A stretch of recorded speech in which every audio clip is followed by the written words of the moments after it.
اس کہانی دہشت زدہ کا یہ 22واں پارٹ ہے۔ پچھلے تمام پارٹس کی لنک ڈسکرپشن اور کامنٹ سیکشن میں موجود ہے۔ تو چلیے بڑھتے ہیں آج کے 22ویں پارٹ کی طرف۔ میں چیخ مار کر پیچھے کو ہٹا اور دروازے کی طرف دوڑا۔ گھبراہٹ میں میز سے ٹکرایا تو چائے کا کپ مجھ پر الٹ گیا۔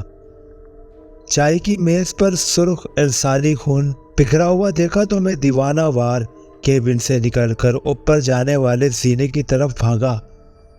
جیسے ہی میں زینے کے پاس پہنچا مجھے ایسا جھٹکا لگا جیسے کسی نے مجھے پیچھے سے دھکا دے دیا ہو۔ میں منہ کے بل گر پڑا۔ اٹھنے کی کوشش کی تو اٹھ نہ سکا۔ میرا جسم سن ہو چکا تھا۔ نہ میں ہاتھ ہلا سکتا تھا، نہ پاؤں اور نہ گردن۔ آنکھوں کے پپوٹے بھاری ہونا شروع ہو گئے۔ میں نے انہیں اوپر اٹھائے رکھنے کی کوشش کی لیکن کامیاب نہ ہو سکا۔ میری آنکھیں اپنے آپ بند ہو گئی۔ مجھے محسوس ہوا کہ میرا جسم سن ہونے کے بعد بے حس ہو گیا ہے۔ پھر مجھے کوئی ہوش نہ رہا کہ میں کہاں پر ہوں اور میرے ساتھ کیا ہو رہا ہے۔ اس حالت میں خدا جانے کتنا وقت گزر گیا۔ جس وقت مجھے ہوش آیا تو سب سے پہلے میرے کانوں میں جو آواز آئی وہ ایسی آوازیں تھی جیسے بہت سی عورتیں آہستہ آہستہ رو رہی ہیں۔ میں نے آنکھیں کھول دی۔ دیکھا کہ گول دیواروں والا کمرہ ہے جس کی چھت کی کڑیوں کے ساتھ انسانی کھوپڑیاں لٹک رہی ہیں۔ دھیمی دھیمی روشنی ہے۔ میں لکڑی کے تختے پر بالکل سیدھا پڑا ہوں۔ میرا ذہن پوری طرح سے بیدار ہے۔ آنکھیں سب کچھ دیکھ رہی ہیں مگر میں اپنے ہاتھ پاؤں نہیں ہلا سکتا۔ 4 نوجوان عورتیں جن کے سیاہ بال کھلے ہیں، دونوں ہاتھ سینوں پر بندھے ہیں، سیاہ لمبے کرتے پہنے ہوئے ہیں، سر جھکائے، دھیمی آواز میں بین کرتی، سسکیاں بھرتی، آہستہ آہستہ قدم اٹھاتی میرے گرد چکر لگا رہی ہیں۔ یہ گورے رنگ کی خوش شکل لڑکیاں ہیں۔ میں دل ہی دل میں اپنی عافیت کی دعائیں مانگنے لگا کہ یا خدا مجھے اس منحوس جہاز سے خیریت سے نکال دینا۔ خدا جانے میں کس قسم کی عصبی مخلوق کے پھندے میں پھنس گیا تھا۔ یہ سیاہ پوش روتی ہوئی اس طرح آ رہی تھی جیسے ان کا کوئی بہت ہی قریبی عزیز فوت ہو گیا ہو۔ وہ میرے گرد چکر لگانے کے بعد سامنے دیوار میں جو دروازہ نظر آ رہا تھا اس میں سے ایک ایک کر کے گزر گئی اور کمرہ خالی ہو گیا۔ فضا میں ایک عجیب سی بو پھیلی ہوئی تھی۔ میں نے اٹھ کر وہاں سے بھاگنے کی بہت کوشش کی لیکن میں اپنے ارادے اور کوششوں کے باوجود اپنے جسم کو لکڑی کے تختے سے 1 انچ بھی نہ ہلا سکا۔ خدا جانے اس مخلوق نے مجھے کیا پلا دیا تھا یا مجھ پر کون سا علمی منتر پھونک دیا تھا کہ میرا جسم ساخت ہو گیا تھا۔ پھر مجھے کچھ آوازیں سنائی دی۔ یہ مردانہ آوازیں تھیں۔ آوازیں آہستہ آہستہ قریب ہو رہی تھی۔ پھر سامنے والے دروازے میں سے یک کے بعد دیگرے 6 سیاہ پوش انسان نکل کر 3 میری ایک جانب اور 3 میری دوسری جانب کھڑے ہو گئے۔ ان کے جسم سر سے پاؤں تک سیاہ لباس میں ملبوس تھے۔ سروں پر سیاہ تکونی ٹوپیاں تھیں۔ چہرے بھی سیاہ لبادے میں چھپے ہوئے تھے۔ صرف آنکھوں کی جگہ لال انگاروں جیسی روشنی تھی۔ ان پراسرار آدمیوں نے اپنے ہاتھوں پر بھی سیاہ دستانے چھڑا رکھے تھے۔ ان کے سر جھکے ہوئے تھے، ہاتھ سینے پر بندھے تھے۔ وہ اپنے حلق سے دھیمی دھیمی تھوڑے تھوڑے وقفے کے بعد بڑی ڈراؤنی آوازیں نکال رہے تھے۔ یہ آوازیں ایسی تھیں جیسے پہاڑی بنگلوں میں آدھی رات کے سناٹے میں گیدڑ بولتے ہیں۔ میں پتھرائی ہوئی آنکھوں کے ساتھ انہیں دیکھ رہا تھا۔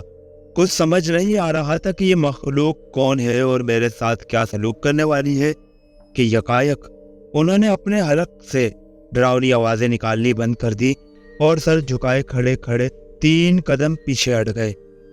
کمرے میں موت جیسی خاموشی چھا گئی۔ اچانک کسی عورت کی مہیب چیخ کی آواز نے اس خاموشی کا جگر چاک کر دیا۔ چیخ کی آواز تھوڑی دیر فضا میں گونجتی رہی پھر غائب ہو گئی۔ اس کے بعد سامنے دیوار کے دروازے میں 4 سیاہ پوش آدمی ایک تخت کندھوں پر اٹھائے کمرے میں داخل ہوئے۔ تخت پر بہت بڑی کرسی رکھی تھی۔ اس کرسی پر ایک سیاہ پوش انسان بیٹھا تھا۔ اس کا سارا جسم سیاہ چمکدار ریشمی لبادے میں چھپا ہوا تھا۔ ہاتھوں پر بھی سیاہ دستانے تھے، چہرے پر سیاہ نقاب تھا، سر پر تکونی ٹوپی تھی، لیکن اس ٹوپی پر ایک بڑا سا سرخ لال چمک رہا تھا۔ اس کی آنکھیں بھی نقاب کے سوراخوں میں سے سرخ انگاروں کی طرح دہک رہی تھی۔ سیاہ پوش آدمیوں نے تخت میرے قریب اتار دیا۔ 3 کی قطار میں جو 6 سیاہ پوش آدمی پہلے سے سر جھکائے کھڑے تھے، انہوں نے سر اوپر اٹھا کر ایک ساتھ منہ سے 3 بار ڈراؤنی آوازیں نکالی اور چپ ہو گئے۔ تخت پر بیٹھے ہوئے آدمی نے اپنے سیاہ لبادے کے اندر ایک انسانی بازو کی ہڈی نکالی اور تخت سے اتر کر میرے پاس آ گیا۔ مجھے اس کی آنکھوں کی جگہ لال انگاروں میں چنگاریاں سی پھوٹتی دکھائی دے رہی تھی۔ اس نے انسانی بازو کی ہڈی کو میرے ماتھے پر لگایا اور عجیب تلسمی منتروں والی زبان میں کچھ بولتا رہا۔ انسانی ہڈی کے میرے ماتھے پر لگتے ہی میرے اندر بجلی کی ہلکی ہلکی لہر سی دوڑنے لگی، میرا بدن کانپنے لگا، مجھے پسینے آنے لگے۔ اس شخص نے ہڈی میرے ماتھے سے ہٹا لی اور میرے بدن میں جو بجلی کے کرنٹ جیسی لہر دوڑ رہی تھی وہ رک گئی۔ اس شخص نے اپنا چہرہ میری طرف کیا اور اپنے چہرے پر سے نقاب اوپر اٹھایا۔ نقاب کے اندر گوشت پوش کا انسانی چہرہ نہیں، بلکہ اس کی جگہ انسانی کھوپڑی تھی، جس کی آنکھوں کے سوراخوں میں سرخ انگارے دہک رہے تھے۔ خوف کے مارے میں نے آنکھیں بند کرنا چاہی تو میں آنکھیں بند نہ کر سکا۔ اس شخص نے اپنے چہرے کو نقاب سے دوبارہ ڈھک دیا اور واپس مڑ کر تخت کی کرسی پر بیٹھ گیا۔ سیاہ پوش کہاروں نے تخت کندھوں پر اٹھایا اور اسے لے کر جدھر سے آئے تھے وہیں چلے گئے۔ ان کی نظروں سے اوجھل ہونے کے بعد میرے دائیں بائیں کھڑے سیاہ پوش بھی قطار بنا کر سر جھکائے منہ سے بین کی آوازیں نکالتے ہوئے دروازے میں سے گزر گئے۔ اس کے فوراً بعد 4 سیاہ پوش آدمیوں یا شیطانی قوتوں کی ایک ٹولی نامودار ہوئی۔ انہوں نے ایک تابوت اٹھا رکھا تھا۔ انہوں نے تابوت میرے پہلو میں لا کر رکھ دیا، تابوت کا اوپر والا تختہ ہٹا دیا۔ اس کے بعد انہوں نے مجھے تختے پر سے اٹھایا اور تابوت میں ڈال کر اس کے اوپر تختہ ڈال کر بند کر دیا اور تابوت کندھوں پر اٹھا کر چلنے لگے۔ تابوت میں گپت اندھیرا اور ناگوار بو تھی۔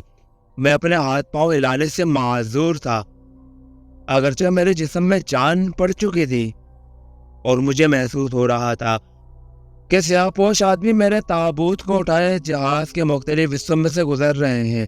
کبھی سیڑھیاں چڑھ کر اوپر جاتے، کبھی کسی جگہ سے سیڑھیاں اترنے لگتے، پھر میرے تابوت کو ایک جگہ رکھ دیا گیا۔ مجھے ان آدمیوں کے قدموں کی آواز آئی، وہ واپس جا رہے تھے۔ ان کے قدموں کی آواز خاموشیوں میں ڈوب گئی۔ مجھے محسوس ہونے لگا کہ میں زندہ درگور ہو گیا ہوں۔ مجھے جس تابوت میں ڈال کر وہاں لایا گیا ہے، تو اب میں اس وقت تک اس جگہ تابوت میں بند ہو کر پڑا رہوں گا جب تک میں مر نہیں جاتا۔ میں اپنے اوپر ہونے والے مسلسل ایسے بھی واقعات کا عادی ہوتا جا رہا تھا۔ مجھے لگتا تھا کہ میں خود بھی اس مانوس سے بھی مخلوق کا ایک کردار بن چکا ہوں۔ اب مجھے دہشت غم اور تشویش زیادہ ہوتی تھی کہ یہ میرے ساتھ کیا ہو رہا ہے اور ایسا کب تک ہوتا جائے گا۔ میرے ذہن میں ایک ہی سوال بار بار ابھرتا تھا کہ کیا میں اسی طرح اس مخلوق کے ہاتھوں مار دیا جاؤں گا، اور یہ لوگ مجھ سے کیا چاہتے ہیں؟ پر میرے پاس ان سوالوں کا کوئی جواب نہیں تھا۔ میں کب تک اس تابوت کے بدبودار اندھیروں میں پڑا رہا، مجھے کچھ معلوم نہیں۔ تابوت جیسے میری طرف بے حس اور پتھر ہو گیا تھا۔ مجھے سوائے اندھیرے کے اور کچھ دکھائی نہیں دیتا تھا۔ تابوت کے اندر سے ایسی ناگوار بو اٹھ رہی تھی جیسے میں مر چکا ہوں اور میرا جسم گل سڑ رہا ہے۔ میں صرف آنکھیں گھما سکتا تھا، ہاتھ اٹھا کر اپنے جسم پر نہیں پھیر سکتا تھا۔ میری یہ حالت ہو گئی تھی کہ کسی وقت میں آنکھیں بند کر لیتا تو محسوس ہوتا کہ میں بے ہوش ہو گیا ہوں۔ یہ عجیب بے ہوشی تھی کہ جس کا مجھے برابر احساس ہو رہا تھا۔ کسی وقت لگتا کہ میں گہری نیند سو گیا ہوں، مگر یہ عجیب نیند تھی کہ مجھے محسوس ہو رہا تھا کہ میں سو رہا ہوں۔ جہاز پہلے تو بڑی خفیف سی لرزش کے ساتھ سمندری موجوں کے ساتھ ڈولتا محسوس ہوتا تھا، پھر آہستہ آہستہ جہاز نے کبھی دائیں اور کبھی بائیں اس طرح دولنا شروع کر دیا جیسے وہ سمندر کی ہیجان خیز موجوں پر چل رہا ہو، مگر جہاز کے انجنوں کے چلنے کی بالکل آواز نہیں آ رہی تھی۔ ایک دن اسی حالت میں گزر گیا تھا، یا ایک رات گزر گئی تھی، یا 2 دن گزر گئے تھے، یا 2 راتیں، اس کا مجھے کوئی اندازہ نہیں تھا۔ اندازہ ہو بھی کیسے سکتا تھا؟ میں تو بند تابوت کی تاریکی میں پڑا، زندگی اور موت کے درمیان لڑک رہا تھا۔ وقت میرے لیے ساکت پہ جامد ہو گیا تھا۔ صرف جہاز کی دائیں بائیں حرکت مجھے بتا رہی تھی کہ میں سمندر میں سفر کر رہا ہوں۔ میں اس حالت میں تھا کہ کبھی مجھے ہوش آ جاتا، کبھی کچھ ہوش نہ رہتا۔ ایک بار میں اپنے ہوش و حواس میں آیا تو جہاز بہت بری طرح دوڑ رہا تھا، ہچکولے کھا رہا تھا۔ کبھی ایک دم اوپر کو اٹھ جاتا، کبھی ایک دم نیچے اترنے لگتا، کبھی دائیں طرف جھک جاتا تو کبھی بائیں طرف۔ میرا جسم تابوت کی دیواروں سے بار بار ٹکرا جاتا۔ یہ صورتحال مسلسل برقرار رہی۔ معلوم ہوتا تھا کہ جہاز کسی بھیانک سمندری طوفان میں سے گزر رہا ہے۔ رات اور دن کا مجھے کچھ پتہ نہیں چلتا تھا۔ اسی کیفیت میں مجھ پر ایک بار پھر بے ہوشی طاری ہو گئی۔ کچھ اندازہ نہیں کب تک بے ہوش رہا۔ جس وقت ہوش آیا تو جہاز شاید طوفان میں سے نکل آیا تھا، یا طوفان جہاز کو الٹ پلٹ کر اس کا انجر منجر ہلا کر آگے گزر گیا تھا۔ جہاز ہچکولے نہیں کھا رہا تھا، صرف اتنا ڈول رہا تھا جتنا پرسکون سمندر میں بھی تھوڑا تھوڑا ڈولا کرتا ہے۔ جہاز اسی طرح نہ جانے کب تک سفر کرتا رہا۔ پھر مجھے ایسا لگا جیسے جہاز رک گیا ہے۔ اس کے ساتھ ہی مجھے دور سے کرڑ کرڑ کی آواز آئی۔ جہاز کا لنگر سمندر میں ڈالا جا رہا تھا۔ اب شاید میری بدنصیب زندگی کا کوئی دوسرا ڈراؤنا باب کھلنے والا تھا۔ مجھے قدموں کی آواز سنائی دی۔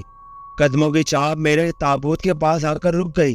میرے تابوت کو اٹھا لیا گیا اور کہیں لے جایا جا رہا تھا۔ میرا تابوت سامنے کی جانب سے اونچا ہو گیا۔ جن لوگوں نے میرا تابوت کندھوں پر اٹھا رکھا تھا وہ شاید جہاز کی سیڑھیاں چڑھ رہے تھے۔